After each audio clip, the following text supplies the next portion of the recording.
नमस्कार, मैं हूं बिलाल और आप देख रहे हैं मिसाल नेशन 24 न्यूज। और चलिए बुलेटिन में आज सबसे पहले हम लोग बात करेंगे मध्य प्रदेश की कि आखिरकार मध्य प्रदेश में मामा शिवराज सरकार किस तरीके से काम कर रही है। मध्य प्रदेश में शिवराज सरकार ने यहां पर युवाओं को रोजगार देने के लिए क्या कुछ योजनाओं को लागू किया। मध्य प्रदेश में महिलाओं को यहां पर इंसाफ मिले, महिलाओं के सशक्तिकरण को लेकर क्या कुछ कदम उठाए जा रहे हैं। और बात मध्य प्रदेश में ही कोरोना काल के यहाँ पर स्वास्थ्य प्रशासन की होती तो किस तरीके से प्रशासन यहाँ पर काम कर रहा है, और कोरोना काल में जो लोगों को यहाँ पर दिक्कतों का सामना करना पड़ा उसको लेकर भी यहाँ पर क्या कुछ कदम उठाए गए। और दूसरी तरफ शिवराज सरकार किसानों को लेकर, युवाओं को रोजगार देने की बात हो उनको लेकर, किसानों की समस्या जब यहाँ पर यूरिया खाद की होती है तो उसको लेकर क्या कुछ कदम उठा रही है।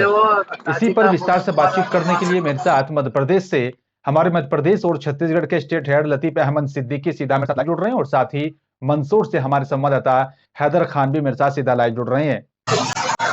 सबसे पहला सवाल मेरा लतीफ अहमद आप ही से है, मध्य प्रदेश में मामा सरकार किस तरीके से काम कर रही है, कैसे देखते हैं आप?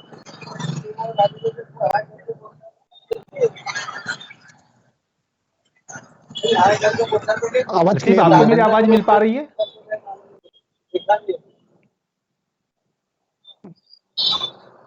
लतीफ जी, आपको मेरी आवाज मिल पा रही है? आवाज क्लियर नहीं लगता है तकनीकी खराबी की वजह से हमारा संपर्क नहीं हो पाया। लेकिन बड़ा अहम सवाल है कि आखिरकार मध्य प्रदेश में शिवराज सरकार किस तरीके से यहाँ पर काम कर रही है और किस तरीके से यहाँ इस काम को पूरा आगे बढ़ाया जा रहा है। हैदर, क्या देखा जाए कि आखिरकार जब मध्य प्रदेश की बात होती है यहाँ पर युवाओं के रोजगार को लेकर, तो किस तरीके से शिवराज सरकार काम कर रही है? जी बिल्कुल बिलाल जी, बताना चाहूंगा कि जिस तरह से मध्य प्रदेश में जो लगातार मध्य प्रदेश की शिवराज सरकार जो काम कर रही है वो निचले स्तर पर बिल्कुल विफल नजर आ रहा है। इसका मुख्य कारण यह है कि जो सरकार की जो जन कल्याणकारी जो योजना है वो जनता तक पहुंच नहीं पा रही है। उसका मुख्य उद्देश्य यह है कि उन योजनाओं का जो क्रियान्वयन वो ठीक से नहीं हो पा रहा है, उसका प्रचार प्रसार वो ठीक से नहीं हो पा रहा है, वो जनता तक पहुंच नहीं पा रहा है। वो जो अधिकारी और जनपद पंचायत की बात करती है, जिला पंचायत की बात करती है और ग्राम पंचायत की बात करते हैं। सरकार द्वारा चलाई जाने वाली चाहे मनरेगा की योजना की बात करते हैं, प्रधानमंत्री आवास योजना की बात करते हैं, चाहे वो किसी अन्य योजना की बात करते हैं, वो जनता तक उसका लाभ मिल नहीं पा रहा है। जी, आवाज मिल पा रही है लतीफ? अब आपको मेरी आवाज मिल पा रही है? हाँ बिल्कुल लतीफ, अगर बात मध्य प्रदेश में शिवराज सरकार के कार्यकाल की जाए कि किस तरीके से युवाओं को रोजगार को लेकर बातचीत की जाए या फिर किसानों की समस्याओं को लेकर, क्या लगता है आपको सरकार कैसे काम कर रही है? देखिए बिलाल जी, सबसे पहले मैं आपको बता दूं कि मध्य प्रदेश सरकार में जिस तरह से आज हम अगर देख रहे हैं तो कोरोना काल के बाद आपने उस चीज को देखा कि पहले सेकेंड लहर में जिस तरह से विकास कार्य को लेकर के या फिर यहाँ पे जिस तरह से बेरोजगारी बढ़ी है, कोरोना काल में आज लोगों के पास रोजगार नहीं है, लोग परेशान हैं। अगर हम किसानों की बात करते हैं तो जिस तरह से पूरे मध्य प्रदेश में प्राकृतिक आपदा लगातार जारी है और यहाँ पे ओलावृष्टि और किसानों की समस्या लगातार बढ़ती जा रही है। वही आज सरकार अपने कुछ लोगों को लुभाने के लिए आज एक स्कीम के माध्यम से आज कुछ किसानों को मुआवजे के तौर पे आज लगभग 76 करोड़ रुपए के आज मुआवजे की धनराशि वितरित की है, जो ये कि आने वाले वोट बैंकिंग की तैयारी में लगी हुई है। इसके अगर हम विकास की बात करते हैं तो जिस तरह से मध्य प्रदेश विकास कर रहे हैं, लगभग धरातल अगर देखा जाए तो सच्चाई अगर आपने देखा होगा कि हम किसी ग्राम पंचायत की बात कर ले या पंचायत की बात कर ले या जिला स्तर की बात कर ले तो हकीकत धरातल में कुछ और बयां करती है। चाहे हम शौचालय की बात कर ले, प्रधानमंत्री आवास की बात कर ले, जल योजना की बात कर ले, यस प्रधानमंत्री आवास देखने को मिलते हैं, नजर आ रहे हैं। कहीं ना कहीं सरकार की जो योजना है वो कहीं ना कहीं कुल साबित हो रही आ रही है कि यहाँ पे जैसे सरकार लगातार कर रही है कि हमने लगातार योजना ला रहे हैं, लोगों को फायदा पहुंचाने कर रहे हैं, लेकिन कहीं ये नाकाम योजना साबित होती नजर आ रही है। कुल मिला के बिलाल जी, अगर देखा जाए मध्य प्रदेश में अगर जिस तरह विकास की बातें होती है वो विकास कहीं ना कहीं आज ढीला सुन की स्थिति में नजर आ रहा है। अगर हम विधायक या मंत्री क्षेत्र की अगर बात करते हैं, उन पिछड़े क्षेत्रों की बात करते हैं, उन आदिवासी क्षेत्रों की प्रतिनिधि करते हैं, यहाँ पे जो सरकारी योजना जो योजना ला रही है, जिन योजनाओं को आदिवासी क्षेत्र के लोगों को उसका मुआवजा मिलना चाहिए, उनको सरकारी योजना का फायदा मिलना चाहिए, क्या है कि उन बिल्कुल योजनाओं है। से लोग वंचित नजर आते हैं। अगर हम देखते हैं आदिवासी बेल्ट में तो अधिकांश स्थितियां होती हैं कि जहाँ पे किसान बेल्ट होता है वहाँ पे लोग आज भी नदी का पानी पीने के लिए मजबूर है, क्योंकि वहाँ पे न तो पानी की व्यवस्था है, न जल योजना की व्यवस्था है। सरकार लाख दावे कर देगी कहीं ना कहीं सारी योजना खोखला साबित नजर आ बिल्कुल, रही ये है बिलाल जी। बड़ी जो है जनता से जुड़ी हुई समस्या रही है और ऐसे कई इलाके जहां पर लोगों के सामने जो इस तरह की मूलभूत सुविधाएं हैं, उनसे वो वंचित रहते हैं। हैदर, आपको क्या लगता है कि मध्य प्रदेश के अगर खासकर हम लोग यहाँ पर मंदसौर जिले की बात कर लेते हैं, तो वहां पर लोगों के सामने सबसे बड़ी क्या समस्या है, जो समस्या अब से नहीं काफी लंबे वक्त से बनी रही है और जिसका समाधान अभी तक नहीं हो पाया हो?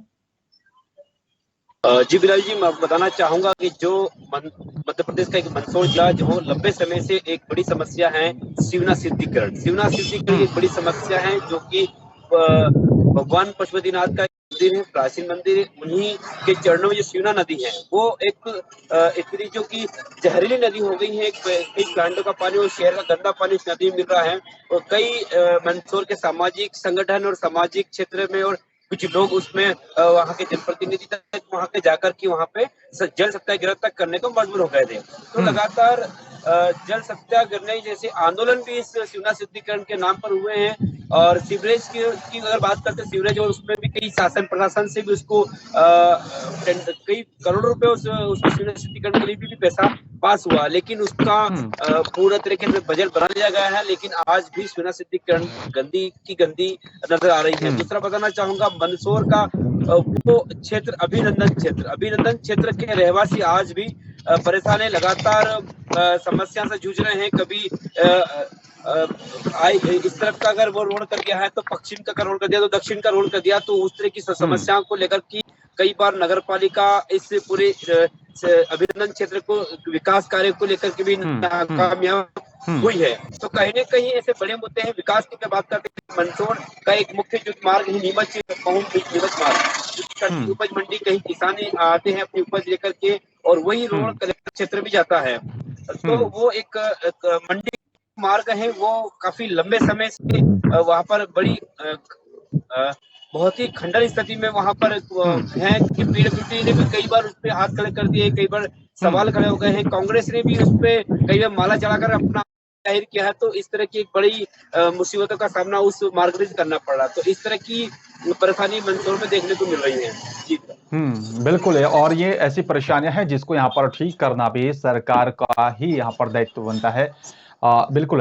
लतीफ, अगर बात मध्य प्रदेश के किसानों की जाए, क्योंकि जिस तरीके से कुछ इलाकों में तेज बारिश हुई है, उस बारिश के चलते यहाँ पर ओलावृष्टि के साथ भी यहाँ पर किसानों की फसलें खराब हुई हैं। उन किसानों के सामने क्या समस्या है? उनकी जो फसलें खराब हुई हैं उसका मुआवजा मिले, सरकार की तरफ से ऐसी क्या कुछ व्यवस्था की जा रही है? जी बिलाल, मैं बता दूं कि बिलाल जी, मैं आपको बता दूं कि इसमें आज बैतूल में मुख्यमंत्री शिवराज सिंह चौहान ने 50 लाख किसानों के खातों में वन क्लिक के माध्यम से 16 करोड़ रुपए की धनराशि वितरित कर रहे हैं। लेकिन अगर हम देखें इस पूरे मामले को, तो किसानों को मुआवजे की बात कर रहे हैं, जिस वजह वजह के कारण सारे लोग परेशान है। खेती बाड़ी करने वाले जो कि हमारे आम किसान होते हैं, जो हमारे देश के अन्नदाता कहलाते हैं, आज जिस तरह से आपदा इनके साथ हो रही लगातार प्रकृति और ओले वृष्टि और बारिश अचानक हो रही है, खेतों में पूरी तरह से चाहे अरहर की खेती कर ले, गेहूं की खेती की बात कर ले, या फिर चने की या मटर की खेती की बात कर ले, सरसों की बात कर ले, ये ओलावृष्टि और अचानक बारिश की वजह से इन फूलों में काफी नुकसान हुआ, काफी क्षति पहुंची है। किसान आज मजबूर है, उनकी चिंताएं बढ़ गई हैं, क्योंकि बहुत से ऐसे किसान हैं जिन्होंने अपने फसल की बीमा नहीं कराया है, तो उन किसानों को भी काफी इसका नुकसान उठाना पड़ रहा है। लेकिन अगर एक तरफ देखा जाए तो सरकार उन्हीं जो सत्ता पक्ष के किसान है या उनके विपक्ष पक्ष के लोग हैं, उनको ही मुआवजे की धनराशि बढ़ रही है। जो आम किसान है, जो उनकी पहुंच नहीं वहां तक पहुंच पा रही है, उन किसानों को इन चीजों से वंचित रहना पड़ रहा है। आज फसल बीमा की योजना की बात करते हैं, तो आज भी लोगों को मुआवजा अगर मिलना चाहिए, जैसे अगर आंकड़े अपन देखते हैं तो आज भी लोगों को पूरी तरह से मुआवजा नहीं मिल पा रहा है। कहीं ना किसान मजबूर है, आत्महत्या करने के लिए तैयार है, क्योंकि से अपनी जीविका चलाते हैं। आज वो सारी खेती बाड़ी से कहीं न कहीं उनकी मजबूरियाँ बनी हुई है और लोग परेशान नज़र आ रहे हैं। तो कुल मिलाकर के अगर देखते हैं कि सरकार को लोगों तक भी ये गर्म करने की ज़रूरत है, जो लोग बीमा योजना नहीं लिए हैं या फिर आज गरीब तबके के लोग हैं जो खेती-बाड़ी के अलावा हम्म। साग-सब्जी का काम भी करते हैं। कुल मिलाकर इस वृष्टि में काफ़ी परेशान हुए, उनकी काफ़ी सब्जियों का नुकसान है। तो आज अगर कोरोना के बाद देखते हैं कि एक अवसर इनको मिला था कुछ रोज़गार करने का, तो आज ये लोग पूरी तरह हम्म। से मजबूर हो चुके हैं, कहीं न कहीं पलायन करने के लिए तैयारी कर रहे हैं। तो ये बहुत बड़ी समस्या मध्य प्रदेश सरकार के लिए और इस चिंता के विषय की ऐसी स्थिति में सरकार को कुछ बिल्कुल, न कुछ बिल्कुल, सोचने की बिल्कुल। ये ज़रूरत कहीं है। न कहीं जी, कदम बिलाल। उठाने की यहाँ पर आवश्यकता है। हैदर, अगर शहरों को छोड़ दिया जाए, जो दूर-दराज के इलाके हैं, जो ग्रामीण क्षेत्र हैं, वहाँ पर सड़कों का बुरा हाल है। विकास लगता है कि वहाँ पर नहीं हुआ है। कुछ इलाके ऐसे भी सामने आ जाते हैं, जब बारिश होती है, तो वहाँ पर जो है सड़कों पर चलना जो है दूभर हो जाता है, परेशानियों का सामना करना पड़ता है। ऐसे इलाकों में सड़कों का निर्माण ना होना, सबसे बड़ी मुख्य वजह क्या है? वहाँ पर मूलभूत सुविधाएँ ना होना, उसकी मुख्य वजह क्या है?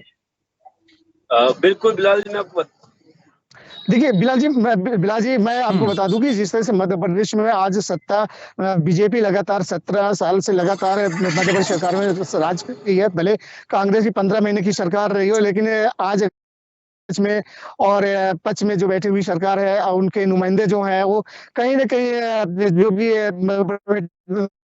कार्य चल रहा है या नगर पालिका की बात करें, ग्राम पंचायत की बात कर लें, पंचायत की बात कर लें, तो इनके नुमाइंदे लोग ठेकेदारी काम करते हैं। क्योंकि इनके द्वारा जो भी काम किए जाते हैं, गुणवत्ताविहीन काम किए जाते हैं और इनके खिलाफ कोई आवाज़ उठाने को तैयार होता है, उनको दबाने का प्रयास किया जाता है, उनके ऊपर मुकदमे कायम कराए जाते हैं या मीडिया का कोई व्यक्ति इनके किस तरह से कार्रवाई कराने के लिए कि अखबारों में या मीडिया के माध्यम से हुँ। उजागर करना चाहता है, तो उनके ऊपर झूठे मुकदमे लगाने का और हुँ। एससी-एसटी एक्ट के तहत कार्रवाई करने की धमकी दी जाती है। कहीं न कहीं ये सत्ता पर से आपने ताकत का बल दिखाते हुए गुणवत्ता भी जो काम कर रहे हैं, हम सड़क की बात कर लें तो वो सड़कें भी आज नाबुल धोरे अखंड पद में काम किए जाते हैं। किसी सड़क या हुँ। नाली की बात कर लें या पीएम आवास की बात कर लें या नल जल योजना की बात कर लें, तो आज भी ये सरकार कहती है कि हुँ। हमने हुँ। सारे योजनाएँ लाए हैं, लोगों को फ़ायदा उसका मिल रहा है। लेकिन अगर धरातल पे अगर देखा जाता है, तो हकीकत कुछ और बयाँ करती है क्योंकि यहाँ पे किसी ग्राम पंचायत में आप चले जाइए, उन हुँ। ग्राम पंचायतों में जिस तरह से विकास कार्य होने चाहिए, विकास कार्य आज भी अधूरे पड़े हैं। लोग मजबूर हैं कि शायद अगर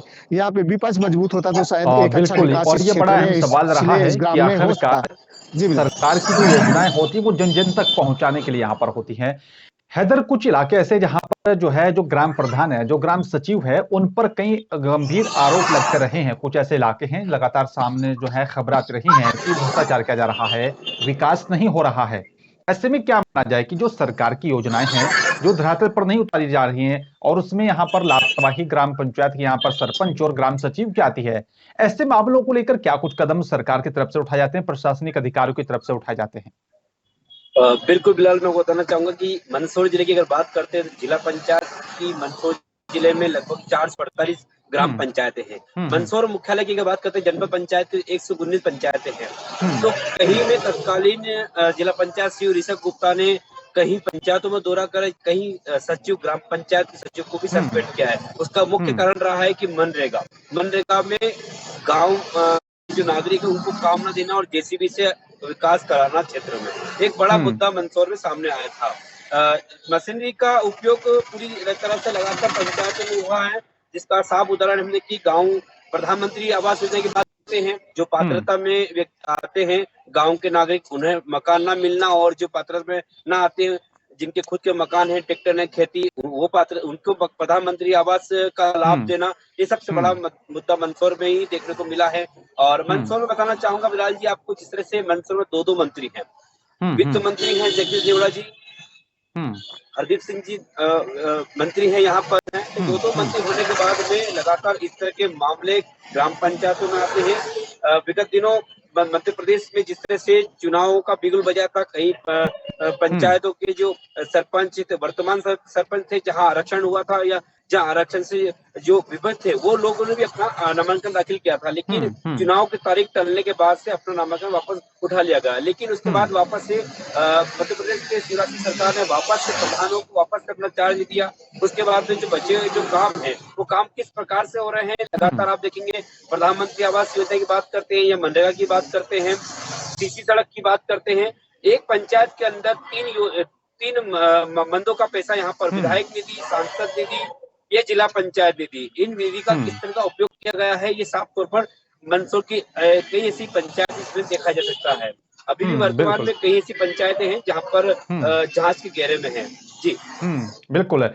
और ऐसे मामलों में यहाँ पर तुरंत कार्रवाई होनी चाहिए, जांच पड़ताल होनी चाहिए। लतीफ, अगर बात अनूपपुर की यहाँ पर की जाए तो क्योंकि जो है अनूपपुर से भी नेता सरकार में नेतृत्व करते हैं, वहां के इलाकों की अगर मूलभूत सुविधाओं की बात की जाए, चाहे वहां का वो किसान रहा हो या गरीब जनता रही हो, चाहे वो वृद्धा पेंशन से जुड़े हुए यहाँ पर मामलों की बात की जाए, ऐसे में उस इलाके में किस तरीके से विकास हो रहा है? और अगर बात जो है नक्सल प्रभावित इलाकों की यहाँ पर की जाए तो वहां पर किस तरीके से विकास तेजी से मामा राज में आगे बढ़ रहा है? लतीफ। देखिए बिलाल जी, मैं आपको बता दूं, अनूपपुर जिले की यदि हम बात करते हैं तो यहाँ पे खाद्य नागरिक आपूर्ति मंत्री ईसाऊलाल जी का क्षेत्र है और लगातार ये कांग्रेस में काफी लंबे बाद आज बीजेपी के पाला में है और यहाँ पे अब बीजेपी सरकार की आज खाद्य मंत्री मध्य प्रदेश सरकार में है। अगर हम बात करते हैं विकास की तो मुख्य खाद्य मंत्री ईसाऊलाल जी का जो क्षेत्र है परासी ग्राम पंचायत पड़ता है और परासी से महज 5 किलोमीटर दूरी पे एक ऐसा गांव है जहां पे आज भी पानी की सुविधा नहीं है। आदिवासी लोग रहते हैं, कहीं ना कहीं पत्रकारों द्वारा वहां पे उन लोगों को ठंडी के मौसम में कंबल बांट गए और आज जो स्थितियां है वहां पे वो आज भी वो पानी पीने के लिए मजबूर है, नदी का पानी पी रहे हैं। तो ये एक बड़ी समस्या है। अगर हम बात करें अनूपपुर जिले की 3 तहसीलें होती हैं, 3 विधानसभाएं हैं, अनूपपुर में और पुष्पराजगढ़, साथ में कोतमा की अगर हम बात करते हैं, कोतमा में कहीं ना कहीं विकास के जो काम हुए हैं वो अपने पूरी तरह से डामाडोल नजर आ रहे हैं। अगर हम विधायक पुष्पराजगढ़ की विधानसभा की बात करते हैं तो विधानसभा वहाँ पुंदेलाल माधव सिंह विधान कांग्रेस के विधायक हैं और भाजपा के सांसद हिमाद्री सिंह है। लेकिन इस विकास की अगर बात करते हैं तो आज भी उस क्षेत्र में विकास नहीं हो पाया। ऐसे बहुत सारे गांव हैं जहां पे विकास के नाम पे वंचित है, लोगों के घरों से मेन शहरों तक आने के लिए सड़कें नहीं है, गली में काफी हो जाती है। जैसे हमने पहले भी आपको खबर के माध्यम से दिखाया था कि सांसद के क्षेत्र में और विधायक कांग्रेस के हैं उनके क्षेत्र में लोग परेशान है, सड़कें कंप्लीट नहीं है। बारिश का जब समय होता है तो सड़कें दलदल बन जाती हैं, लोगों को निकलने में मुसीबत का सामना करना पड़ता है। हम व्यापारी की बात करते हैं, इसके लिए व्यापार ने धरना प्रदर्शन किया। इसके अलावा यहाँ पे जो समस्या है वो लगातार बनती जा रही है। जैसे आपने देखा कि अनूपपुर जिले में अमरकंटक जो क्षेत्र है काफी दर्शन क्षेत्र है। यहाँ पे सोन की बात कर ले, नर्मदा की बात कर ले, ये नदियां यहाँ से उद्गम होती हैं और यहाँ पे और पर्यटक स्थल भी है, लोग यहाँ आना जाना करते हैं। लेकिन जब यहाँ पे किसी मंत्री विधायक का दौरा होता है तो ये दिखावा के तौर पे यहाँ पे सड़कों की मरम्मत कराई जाती है। लेकिन वही पे हम बात करते हैं स्मार्ट सिटी के नाम पे मुख्यमंत्री शिवराज सिंह कहते हैं कि हम इलाके हैं वहां पर प्राइमरी स्कूल की पर बात की जाए, शिक्षा के क्षेत्र की वहां पर बात की जाए तो कुछ इलाके ऐसे हमने देखे वहां पर मूलभूत सुविधाएं नहीं है, स्कूलों में, आंगनबाड़ी केंद्रों में। ऐसे में वो विकास क्यों नहीं हो रहा है, प्रभावित क्यों हो रहा है? उसकी सबसे मुख्य वजह क्या है? क्या वो नक्सल प्रभावित इलाका है इसलिए, या फिर वहां पर विकास पहुंचाने में सरकार और प्रशासन संजीदगी से काम नहीं कर रहा है? देखिए बिलाल जी, मैं आपको बता दूं कि विकास का कागजों में चुका है। हमने इसके पहले एक ग्राम पंचायत हमने एक गांव के हमने खबर उजागर किया था, यहाँ पे कागजों में आंगनबाड़ी बंद करके चोरी हो गया और आंगनबाड़ी चोरी होने से भी निकल गया। और जब हम मीडिया ने बात को उजागर किया और अधिकारियों तक पहुंचाने की बात रखी तो बाद में पता चला यहाँ पे जो आंगनबाड़ी का काम होना था वो आंगनबाड़ी नहीं हो पाई है। कहीं ना कहीं इसमें पंचायत और जो भी इस विभाग के जिम्मेदार लोगों की लापरवाही कारण से आज आंगनबाड़ी नहीं बन पाई।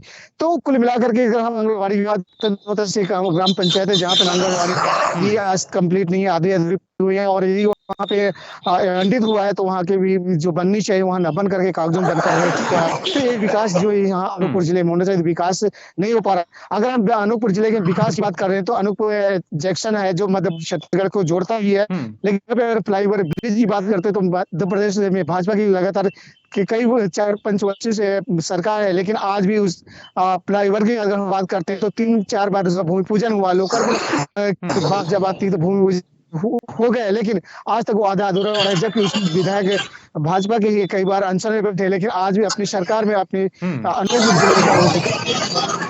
कहीं ये बड़ी समस्या है कि अपनी सत्ता में रहकर के भाजपा के विधायक अपने ही सरकार से इस क्षेत्र के विकास के लोगों के लिए एक जिस फ्लाईओवर चाहिए वो फ्लाईओवर बिल्कुल। और ये मुख्य वजह रहती है कि यहाँ पर लोगों को जो है विकास से वंचित रहना पड़ता है।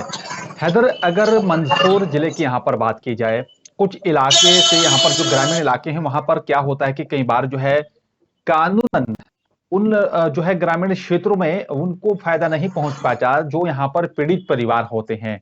ऐसे में प्रशासन की तरफ से क्या कुछ कदम उठाया जाता है, पुलिस प्रशासन की तरफ से क्या कुछ कदम उठाया जाता है ताकि लोगों की समस्या का समाधान वो एक आसान तरीके से हो, लोगों को किसी भी प्रकार का कोई परेशानी का सामना ना करना पड़े?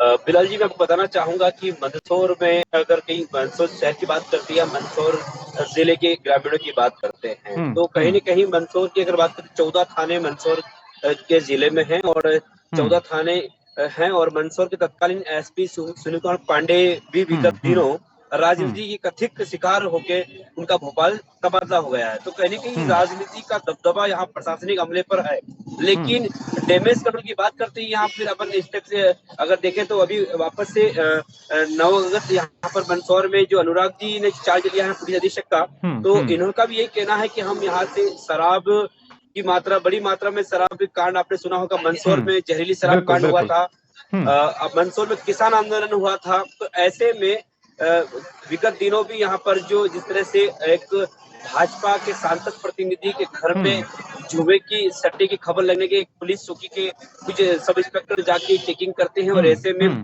तत्कालीन 1-2 घंटे में दोनों को लाइन चौकी प्रभारी को इंस्पेक्टर को लाइन हाजिर कर दिया जाता है और 2 घंटे बाद सोशल मीडिया वायरल होता है कि मंदसौर के एसपी का तबादला भोपाल हो गया। तो कहीं न कहीं किस तरह से राजनीति का हावी प्रशासन पे किस तरह से हावी हो रहा है तो देखने में आता है कि अगर चुनाव भी नजदीक आ गए हैं और मंदसौर में नवगत एसपी ने कमान संभाली है अनुराग सुनोजिया ने, तो इस तरह से प्रेस कॉन्फ्रेंस में साफ तौर पर कहा है कि हम अपराध पूरी तरह से खत्म कर देंगे, कोई भी पीड़ित परिवार को सीधे ऐसा नहीं है कि मंगलवार की जनसुनवाई भी मेरे कक्ष में आए, सीधा मुझसे मिल सकता है।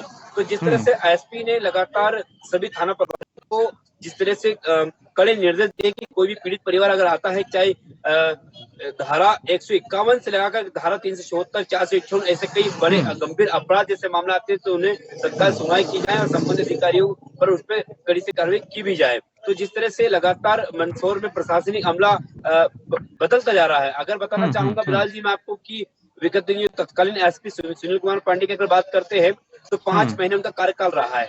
बिल्कुल। उनसे पहले की बात करते हैं तो सिद्धार्थ चौधरी का भी कार्यकाल बहुत ही कम रहा है, यानी कि मतलब 1 साल में 5 एसपी बदलना मंदसौर के लिए एक बड़ी चुनौती सामने आती है। तो इससे शायद जाहिर होता है कि प्रशासनिक पे राजनीति का बड़ा असर देखने को मिल रहा है। तो जिस तरह से बात करते हैं मंदसौर में जुआ सट्टा और शराब की अगर बात करते हैं तो यहाँ पर तत्कालीन एसपी सुनील कुमार पांडे ने तो अपनी कमान हाथ में लेने के बाद कहीं न कहीं लोगों में डर महसूस हो रहा था, लेकिन उसके बाद में अब वापस से अनुराग जी आ गए हैं। अब इन्होंने भी कड़े निर्देश तो दे दिए हैं, लेकिन फिर से सट्टा भी करियरों में चालू हो चुका है, शराब की बड़ी मात्रा में लेकिन अब अभी 4 दिन हुए हैं एसपी को।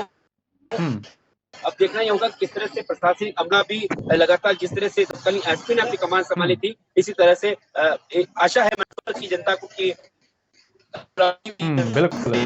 बिल्कुल। लेकिन लतीफ, आपको क्या लगता है कि जिस तरीके से एक बड़ा मुद्दा रहा है मध्य प्रदेश में अवैध शराब का, जहरीली शराब का, इसको लेकर प्रशासन किस तरीके से संजीदगी से काम कर रहा है? क्योंकि सरकार ने भी संजीदगी दिखाते हुए क्योंकि इस पूरी घटना के बाद में काम किया, लेकिन लगातार मामलों में इजाफा हुआ है। कैसे पूरी तरीके से रोक लगेगी और किस तरीके से और आगे कदम उठाए जा सकते हैं?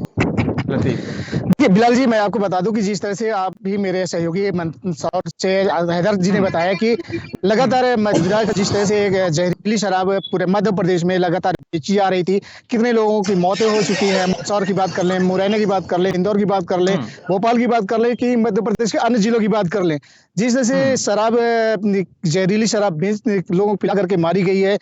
तो ये एक सरकार को इस पे कड़े कदम उठाने की जरूरत है और अंकुश लगाने की भी जरूरत है कि ऐसे शराबबंदी जगहों पे, चाहे वो किसी भी जिले का क्यों ना हो, उसे कड़े से कड़े कदम उठाने की जरूरत है सरकार को। और इस शराबबंदी को कुल मिलाकर के नशा मुक्त क्षेत्र इसको बनाना चाहिए। और यहाँ पे कुल मिलाकर शराबबंदी होना भी नहीं चाहिए, क्योंकि अक्सर देखा जा रहा है कि जहाँ पे बाजार होती है या फिर स्कूल होते हैं, मंदिर होते हैं, अक्सर वहाँ पे ये सरकारें शराब की दुकानें खोलती है, लेकिन कहीं ना कहीं सरकार भी इसका फायदा उठाती है, क्योंकि सरकार के अगर सबसे बड़ा रेवेन्यू यदि आता है तो इसी क्षेत्र से आता है, क्योंकि सबसे बड़ा फायदा सरकार को शराब से ही मिलता है। इसलिए सरकार भी नहीं चाहती कि इस काम को बंद किया जाए। और सरकार अगर अच्छे तरीके से इस पे पहल करती है और कड़े कदम उठाती है तो शायद इस तरह से का जो आज सबसे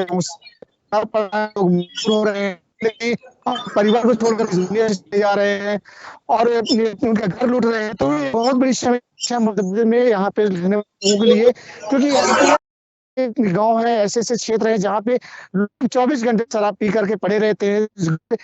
नहीं, क्योंकि सरकार यहाँ पे 1 रुपए 2 रुपए किलो चावल देती है, उस गेहूं चावल तो मिलता है, लेकिन उनको रोजगार करने की जरूरत पड़ी, क्योंकि 4 से 5 किलो उनका कच्ची शराब बनकर पीने का सरकार ने परमिशन दिया हुआ है और बनाकर पीते ही साथ में दूसरों को पिलाते हैं। लेकिन ये जहरीली शराब कहीं ना कहीं मौत तक ले जाती है और लोग मौत के मुंह में समा भी जाते हैं। तो कहीं ना कहीं सरकार भी इस पूरे मामले को कड़े कदम उठाने चाहिए और इसमें अंकुश लगेगी जब सरकार इस के बारे में गहराई से सोचेगी। बिल्कुल। और अब देखना होगा लतीफ कि आखिरकार मध्य प्रदेश में शिवराज सरकार और किस तरीके से काम करती है, जिन लोगों को यहाँ पर सीधा फायदा नहीं पहुंच पा रहा है, उसको लेकर भी प्रशासनिक अधिकारियों को कैसे आदेश दिया जाता है। शुक्रिया आपका लतीफ और हैदर, आपका हमारे साथ जुड़ने के लिए, विस्तार से बातचीत करने के लिए और सरकार के तमाम योजनाओं को जन जन तक पहुंचे इस तरह से विस्तार से बताने के लिए आपका बहुत बहुत धन्यवाद। लेकिन बड़ा अहम सवाल है कि मध्य प्रदेश में मामा सरकार किस तरीके से काम कर रही है, युवाओं को यहाँ पर रोजगार मिले, युवाओं को जो रोजगार को लेकर लगातार धरना प्रदर्शन की जो खबरें सामने आती हैं, सरकार उस पर सोचे समझे संजीदगी से काम करे और तमाम मुद्दे हैं, चाहे वो किसानों से खाद का मुद्दा जुड़ा रहा हो या फिर वो अवैध शराब का मुद्दा जुड़ा रहा हो, उन तमाम मुद्दों को लेकर भी सरकार और संजीदगी से काम करे। ये एक बड़ी उम्मीद सरकार से मध्य प्रदेश की जनता की है। फिलहाल मेरे साथ सिर्फ इतना ही। नमस्कार।